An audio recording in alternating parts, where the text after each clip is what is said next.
ফুটন্ত পানিতে Maggi soup mushroom flavour ছেড়ে দিচ্ছি। জানি না ভাই ঠিকভাবে রান্না হচ্ছে কিনা, কেন বিদেশে থাকি, ব্যাচেলার সবাই ঠিকভাবে রান্না করতে পারি না, যেমন হয় আর কি।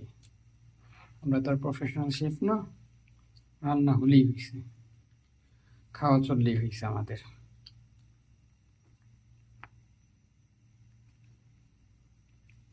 দোয়া করবেন রান্না যেন ভালো হয়।